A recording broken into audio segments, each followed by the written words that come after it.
Hola muchachos, ¿cómo están? Bienvenidos a una nueva clase online. Espero que ya estén repasando para las clases como les había solicitado en el video anterior. Y por lo mismo es que creo que en esta oportunidad podamos seguir repasando y viendo lo que ha sido este siglo XX. Recuerden que con el video anterior nos quedamos, ¿cierto?, en lo que había sido el final de los gobiernos radicales, por lo que en esta oportunidad vamos a ver todo lo que es las elecciones de 1952. Yo algo le había adelantado que con esto es que retorna a la moneda un viejo conocido ya también de los gobiernos de nuestro país, que es don Carlos Ibáñez del Campo. Sin embargo, tenemos que considerar que para su segundo gobierno él vuelve dentro de un contexto de populismo que se estaba viviendo en Latinoamérica. Entendamos esto como un movimiento de masas populares, ¿cierto? En donde hay un líder carismático que da soluciones a todos los grupos de la población o los más populares, ¿cierto? Y que además se declara antipartidista, por así decirlo. Y esto es justamente la imagen que va a mostrar Carlos Ibáñez cuando él regrese a la moneda, diciendo que con escoba al hombro va a barrer con todos los políticos de nuestro país, diciendo de alguna manera que viene a sanear todo el tema respecto a la politiquería que se tenía en ese entonces. Razón por la cual, cierto, en el primer año de su gobierno, él se va a hacer asesorar por varios empresarios que va a llamar a ser ministros del gobierno, del Estado, y va a pedir además atribuciones extraordinarias para poder aplicar una serie de medidas económicas de manera de tratar de paliar un poco, perdón, la inflación que ya teníamos en ese momento. Es por esto que dentro de estas medidas, por ejemplo, se va a crear el Banco del Estado en nuestro país, institución que de alguna manera venía a ayudar a estas medidas. Sin embargo, vamos a ver que esto no sirve mucho, ya que, por ejemplo, dentro de todas estas medidas y además de estas instituciones nuevas que se crean, va a tener un ministro de Hacienda que, a pesar de la inflación que había, va a permitir que suban los sueldos durante esos primeros años, lo que va a traer una serie de consecuencias, obviamente, es porque la inflación va a aumentar, no disminuir a razón de esto, lo que va a generar entonces varias molestias de varios de los sectores de la política de nuestro país. Esto hace que, ya tomando medidas un poco más populistas dentro del contexto que ya yo les señalaba, él va a decidir dejar a un lado a los empresarios y a considerar ahora a otros grupos o sectores políticos dentro de la administración del Estado, es decir, nombra nuevos ministros que esta vez sí tienen que ver con un partido político que es el Partido Agrario Laborista. Y dentro de este contexto ahora es que ya no apoya tanto a los empresarios, sino que va a apoyar más a los obreros y a los sindicatos.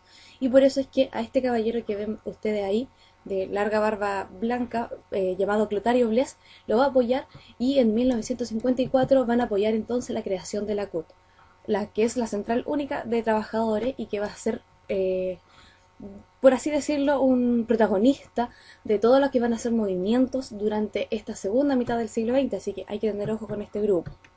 Ahora, dentro de todo esto, ya les comentaba, ¿cierto?, de que uno de los grandes problemas económicos de nuestro país va a ser la inflación, y no va a estar exento Carlos Ibáñez nuevamente de este problema de la inflación, por lo que él, considerando la crisis que se vivía, por ejemplo, en el 55, en donde ésta llegaba al 83%, que no dejaba de ser crítico, decide llamar a unos expertos norteamericanos, que es la misión Klein-Sack. Y esta misión Klein-Sack va a venir a surgir, va a venir a poner, mejor dicho, una serie de medidas, ¿cierto?, que tienen que ver con, nuevamente, bajar el gasto fiscal, ¿cierto?, dejar que el Estado intervenga tanto en la economía para un poco ayudar al tema de la privatización de algunas empresas, y otra serie de medidas que la verdad no van a ser aplicadas en su totalidad. De hecho, solo algunas de las medidas de Klein-Sack van a ser aplicadas en nuestro país, lo que además va a generar una serie de manifestaciones entre 1957 y 1958, pues la verdad es que las condiciones de vida, sobre todo de trabajadores y obreros, no se van a ver mejoradas. Por el contrario, estas van a ir empeorando. A razón de todo esto, muchachos, es que Carlos Ibáñez se va a ver en una situación bastante crítica. Y bueno, el último año de su gobierno, él va a tener que tomar una serie de decisiones para tratar de conseguir algo de apoyo durante su último año, digamos, de este periodo, razón por la que se va a unir al bloque de saneamiento democrático, que era un bloque, una agrupación de partidos que apoyaban por un lado a Eduardo Frei, y por otro al futuro candidato Salvador Allende para las próximas elecciones. Y en contexto de este grupo de saneamiento democrático es que se va a crear la ley electoral de 1958 que tenía por finalidad crear la cédula única de elecciones, con lo que se esperaba y de hecho se perseguía eliminar definitivamente el cohecho en nuestro país. Esta va a ser una de las últimas grandes obras, por así decirlo, de Ibáñez durante su periodo, además de que también va a ser en este mismo año, en el 58, cuando se derogue la ley maldita. Recuerdan ustedes de que esta ley aprobada por Gabriel González Videla en el 48 había dejado afuera de la legalidad al Partido Comunista, y ahora con Ibáñez en su último año él decide derogar esta ley y el partido vuelve a ser entonces oficialmente reconocido por el Estado. Ahora, dentro de todo este contexto es que volvemos a tener elecciones en el 58 y en esta oportunidad va a ocurrir algo bastante particular e importante para la política del país, y es que va a quedar claramente marcada la tendencia de los 3/3 en nuestro país. ¿Qué quiere decir esto?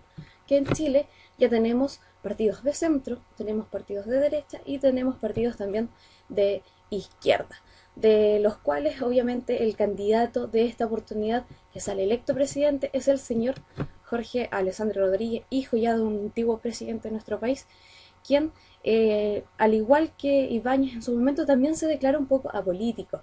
No se declara partidario de ninguno de los grupos que en este momento existían. Sin embargo, él claramente sale apoyado por la derecha y su primer gobierno lo que él quiere hacer es instaurar toda una reforma liberal en la economía de nuestro país para aplacar un poco el tema del déficit y además de la inflación, por lo que llama a ocupar los ministerios de nuestro país a tecnócratas, a gerentes, a empresarios principalmente, grupos ligados más que nada al tema económico y empresarial, por lo que su primer gobierno o la primera parte de su gobierno se le va a conocer como la revolución de los gerentes, dado que él se va a asesorar por este grupo. Ojo que en una primera instancia todas las medidas que ellos van a tomar para justamente ayudar a liberar un poco la economía va a ser bastante bueno, van a tener excelentes resultados. De hecho, al año siguiente él ya va a tener un superávit en la economía de nuestro país, y además de eso que esta revolución de los gerentes lo que van a hacer es aplicar las medidas que Ibáñez en su momento no se atreve a aplicar con la comisión Klein-Sack. Ellas las van a llevar a cabo y van a tener un excelente resultado. Sin embargo, van a haber ciertos hechos o sucesos a partir del año 60 que van a hacer de que su gobierno se tambalee y comience a caer en popularidad y en apoyo. ¿Y cuáles van a ser estos sucesos? Primero tenemos el terremoto del 60 en Valdivia, que recuerdan ustedes el terremoto más fuerte o más grande registrado en la historia de la humanidad, que fue de 9,5 grados en escala Richter. Y este terremoto va a hacer que obviamente todas las políticas económicas tomadas hasta ese momento tengan que cambiar. Ya no se pueden seguir aplicando las mismas medidas, y además el Estado ahora va a tener que reorganizar sus finanzas para enviar una gran cantidad de dinero en ayuda de las ciudades y las provincias que se habían dañado producto de este terremoto. Y además de eso, al año siguiente habían elecciones parlamentarias, muchachos. Y aquí nuevamente se va a marcar la tendencia de los 3/3 en nuestro país.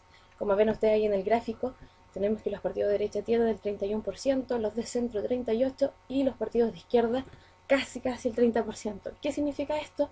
Que por primera vez, desde que comienza su gobierno Alessandri, va a perder apoyo en el Parlamento, ya que recuerdan que yo les decía, él está apoyado principalmente por derecha, y por las elecciones parlamentarias quienes van a ganar van a ser los partidos de centro. Principalmente vuelve a ser el Partido Radical quien de los partidos de centro el que adquiere a casi un poco más del 22% de los votos. Esto significa que entonces Alessandri pierde ahora apoyo en el Congreso y ya no va a tener tantas facilidades para poder aplicar todas las medidas que él quiere. Esto obviamente hace que entonces comience a tener complicaciones y ni siquiera la ayuda del exterior va a poder ayudarlo a levantarse nuevamente, ¿ya? Como yo les decía, entonces todo esto hace que Jorge Alessandri pierda apoyo y además comience a ver las consecuencias de las medidas económicas tomadas en un inicio que ahora se consideran un poco en contra de él mismo. Pero también recordemos que en el año 1961 es que se va a aplicar en Latinoamérica la Alianza para el Progreso que viene de Estados Unidos. No olvidemos nunca el contexto internacional, muchachos, y recuerden ustedes de que estamos en un periodo de guerra fría en donde están estos bloques, ¿cierto? Esta bipolaridad del mundo y los bloques de influencia. Nosotros estamos bajo la influencia de Estados Unidos y es por ello que se aplica esta Alianza para el Progreso. En concordancia con esto, entonces, es que Alessandri decide armar sus maletas y irse en ayuda, en busca de ayuda, ¿cierto?, de Estados Unidos para aplicar, ¿cierto?, una nueva medida que ayuda a la economía. Y esta medida es la nueva ley de reforma agraria, o la primera ley de reforma agraria. Sin embargo, esta ley de reforma agraria no va a tener los efectos que se esperaba, ya que va a ser bastante lenta, no se va a cumplir como es debido, no se llevan a cabo las expropiaciones como corresponden, una serie de cosas que hace que en realidad esta ley no funcione como se esperaba. De ahí que también se le llame la ley del macetero, modo de burla, ¿cierto?, de lo que se ha querido hacer. Y bueno, ¿cómo lo hace? Y sí que es importante que queda de esto, es que se crea la Corporación de la Reforma Agraria, o CORA, que va a ser la misma corporación que más adelante vamos a ver utilizará Eduardo Frei y más adelante Salvador Allende para aplicar los nuevos cambios en esta ley de reforma agraria. Y lo otro bueno que queda así de todo esto es el Instituto de Desarrollo Agropecuario, que es lo que hoy día conocemos como el Ministerio de Agricultura. Ahora, a pesar de todo ello, muchachos, Alessandri no termina en buen pie, sí deja algo importante que es crea una nueva ley de elecciones, lo que va a hacer de que por primera vez el sufragio, por ejemplo, se vuelva obligatorio, todos los que son ciudadanos deben ser inscritos, ¿cierto? Y es una responsabilidad que si no se cumple es sancionada, bien digo, así que esos son los últimos aportes que él nos deja antes de dejar la presidencia.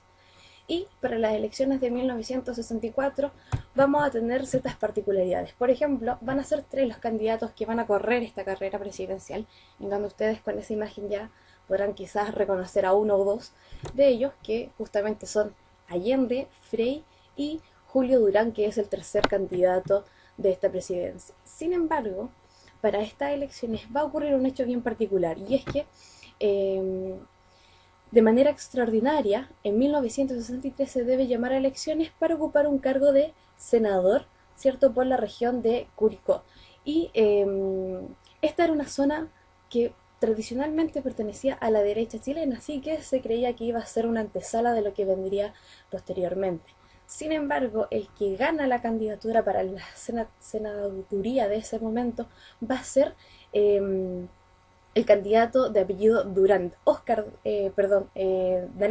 Naranjo es el ganador de estas elecciones, que era el candidato del Frente de Unidad Popular, o FRA, ¿ya? Por lo tanto, esto hace que se levanten las antenas de todos los partidos de centro y derecha y se dan cuenta de que eso es una alerta y puede significar que el próximo candidato no sea lo que ellos esperaban, sino que sea Salvador Allende, que era también el otro candidato del FRAP para las elecciones presidenciales. Esto hace que todos los votos entonces de los partidos de centro y de derecha se vuelquen al candidato más óptimo, que en este caso era, para ellos obviamente, Eduardo Frei.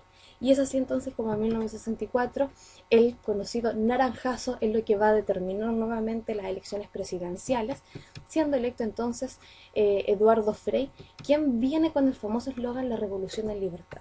Esta famosa revolución en libertad, muchachos, hace alusión a que él quería toda una serie de cambios o revolución en nuestro país, cambios para las instituciones, pero dentro del marco de la legalidad, ¿cierto?, de la democracia y el respeto de las libertades, haciendo un poco alusión a la revolución quizás cubana, ¿cierto?, que se había dado en base a armas. Él dice, yo lo puedo hacer en base a votos y de manera bastante democrática.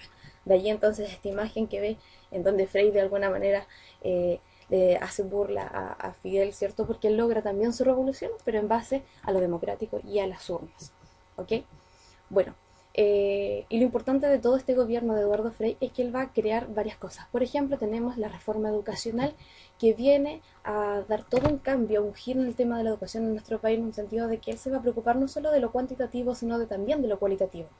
En lo cuantitativo se van a crear una serie de escuelas, se va a ampliar el espectro educacional primario, es decir, se pasa de 6 a 8 años, y además se van a crear nuevas instituciones en ayuda o en pro de estos jóvenes, como por ejemplo la JUNAEB, que saben ustedes, es la Junta Nacional de Auxilio Escolar y Becas, y además a un nivel más superior o técnico se crea la INACAP, que es el Instituto Nacional de Capacitación Profesional. Sin embargo, a pesar de esto, ojo, que el tema educacional del área superior no va a ser una de las áreas que más se potencia en esta área, sino que su objetivo principalmente va a ser el área básico y medio, ¿ya? Desde el área superior, como les digo, el aporte va a ser el Instituto Nacional o INACAP. Se va a crear la educación para adultos, y otro de los grandes cambios en este momento va a ser de que se elimina el bachiller para entrar a la universidad y se crea la proaptitud académica, que ya ustedes saben va después a cambiar por lo que ustedes tienen que realizar este año, que es la PSU. Ahora, dentro de todo esto, también uno de los cambios que va a introducir Eduardo Frei va a ser el tema de la promoción popular. Él se va a preocupar también de sumar a sectores que no siempre fueron partidarios políticos por no tener una organización. Así que él va a crear una nueva ley para que se creen las juntas de vecinos, ¿cierto? Y ahora ya las poblaciones también se organicen y puedan ser partícipes de la política, y también a ellas, a las lindas madres, ¿cierto? Que van a poder crear sus centros de madres para que también sean un grupo activo dentro de esta política. Y bueno, dos otras cosas importantes de este periodo a reconocer es la chilenización del cobre y la reforma agraria.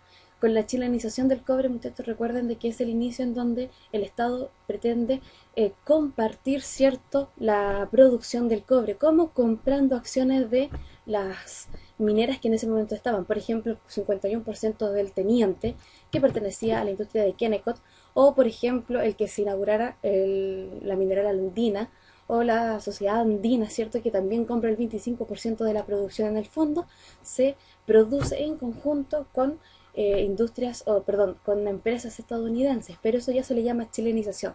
Después ustedes ya saben que el próximo presidente va a ser quien termine por nacionalizar este recurso natural.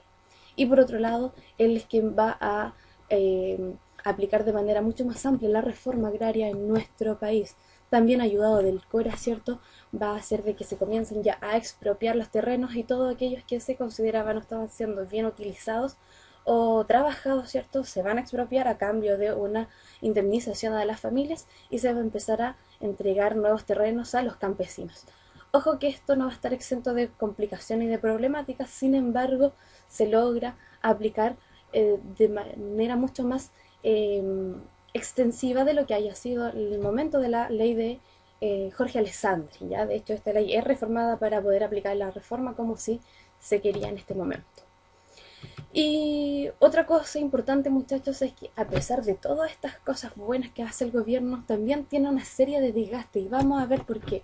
Primero, vamos a ver que yo les decía en un momento de que la reforma educacional no va a considerar mucho al área universitaria, por lo tanto los universitarios se van a manifestar en este periodo y van a comenzar protestas, y algo muy emblemático fue lo de la Universidad Católica de Santiago, que en algún momento el diario El Mercurio va a hacer una publicación donde decían o los acusaban a este movimiento de tener extremistas metidos en sus filas.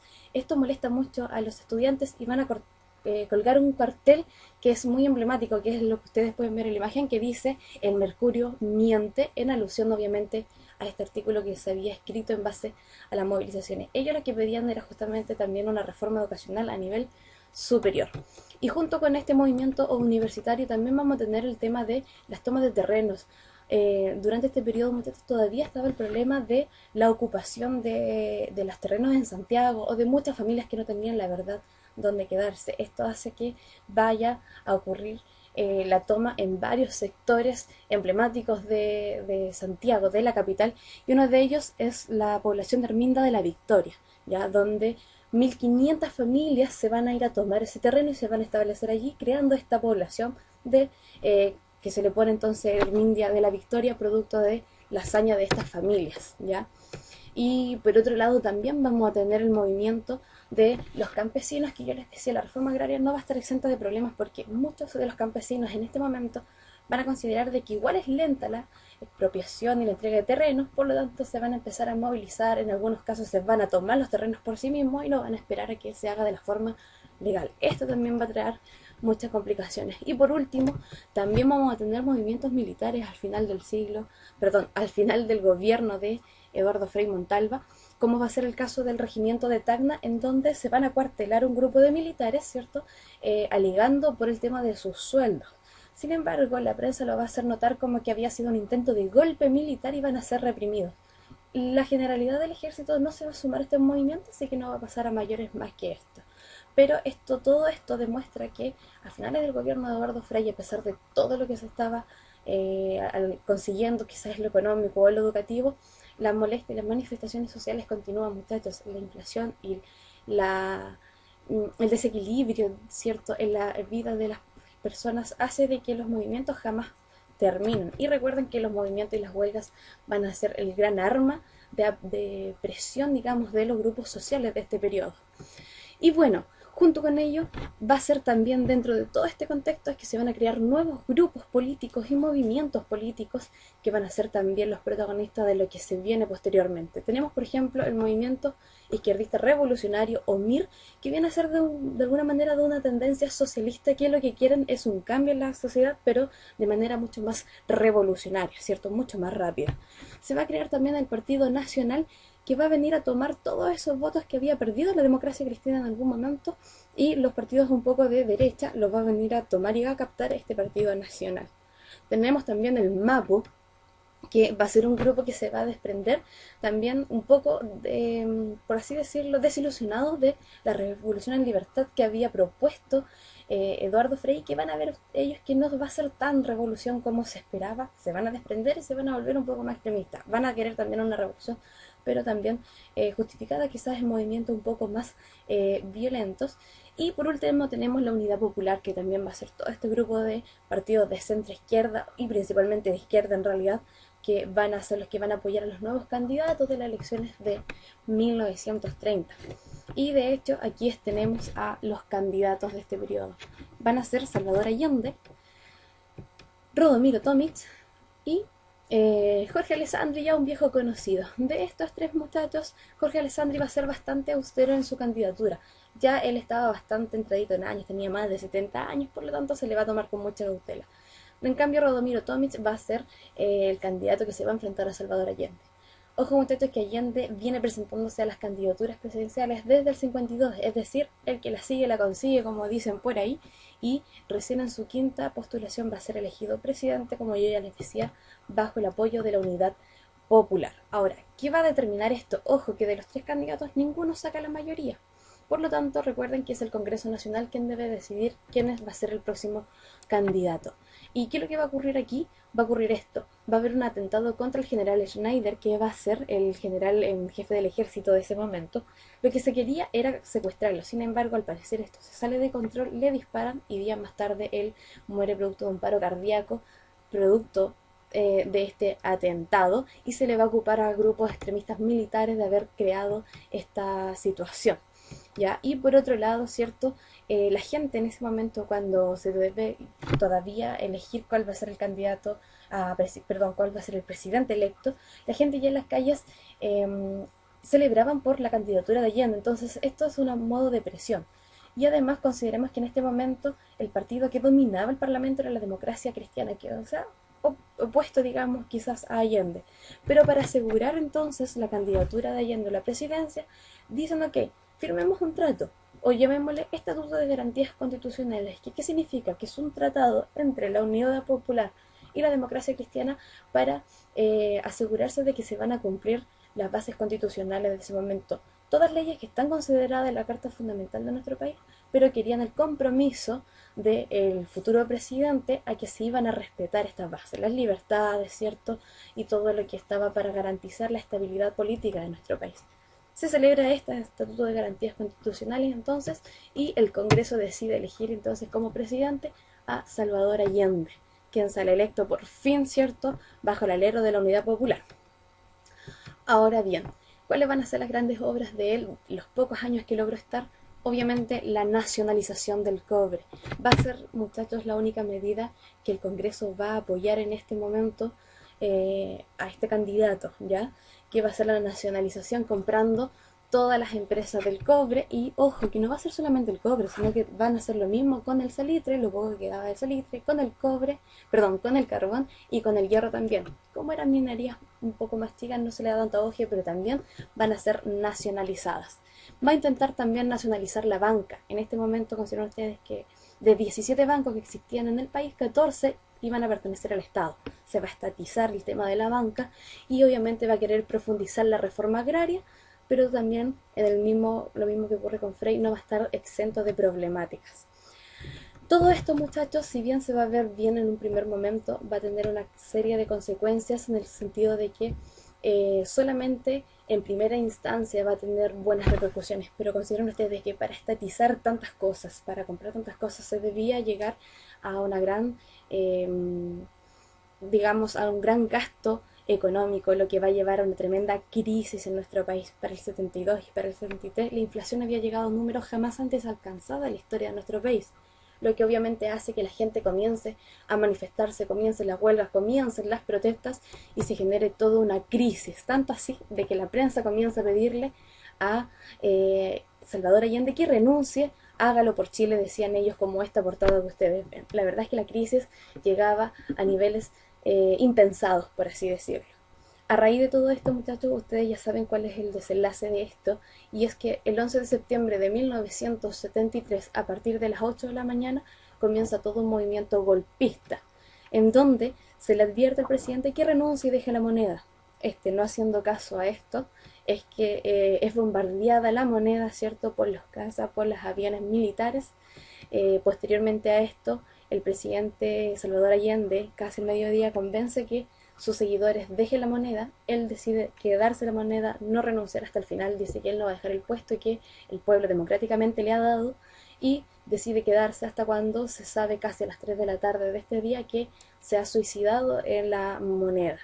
Con esto, muchachos, se instaura una nueva junta de gobierno liderada, ¿cierto?, por las grandes líderes de las Fuerzas Armadas, y tenemos entonces a esta junta de gobierno que van a ser Augusto Pinochet, Gustavo Ley, César Mendoza y José Toribio Medina. Van a ser los 4 encargados de esta junta de gobierno, de las que ustedes ya también saben, el gran líder va a terminar siendo Augusto Pinochet.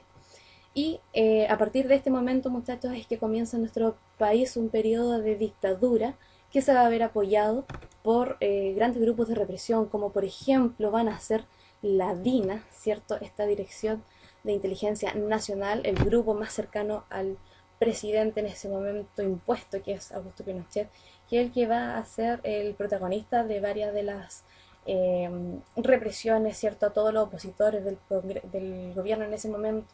Ya sabemos todas las torturas, todas las violaciones de los derechos humanos que van a haber por parte de este grupo principalmente. Y ojo que esto no solamente va a ser nacional. Recuerden ustedes que las dictaduras en nuestro país es lo mismo que se va a dar en otros países de Latinoamérica, por lo que también va a ser muy conocida la Operación Cóndor, que se va a hacer en conjunto con Chile, Uruguay, Paraguay, Brasil y Argentina. Esto es solamente un ejemplo de lo que van a ser estos 17, casi 18 años de dictadura en nuestro país y en otros países de Latinoamérica.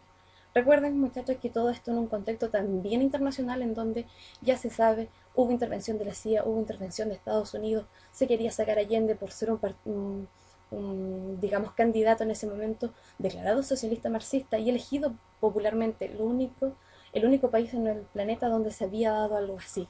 Por lo tanto, nuestra historia está marcada no solamente por lo nacional, sino que también por lo internacional. De aquí en adelante tenemos todo un periodo de dictadura donde van a haber cambios claramente estructurales, no solamente a nivel económico, político, sino también a nivel social, muchachos. Pero todo ello lo vamos a ver en profundidad volviendo a clases. Lo importante ahora es que ustedes ya más o menos tengan un espectro de lo que va a ser este segunda parte del siglo XX. Recordemos de que hay una evolución política, hay una evolución económica. Nuestro gran monstruo, les repito, en lo económico va a ser la inflación, y lo que va a generar una serie de huelgas y crisis sociales, y además va a traer una crisis en los partidos políticos y en los gobiernos de turno de este momento, muchachos. Los vuelvo a invitar a que retomen sus clases, muchachos, vayan leyendo las guías, repasen, que ya estamos pronto a volver a vernos, ya nos va quedando muy poquito, así que mucho ánimo, mucha fuerza, y que sigan disfrutando estas poquitas vacaciones que llevan quedando. Un abrazo y nos vemos pronto. Hasta luego.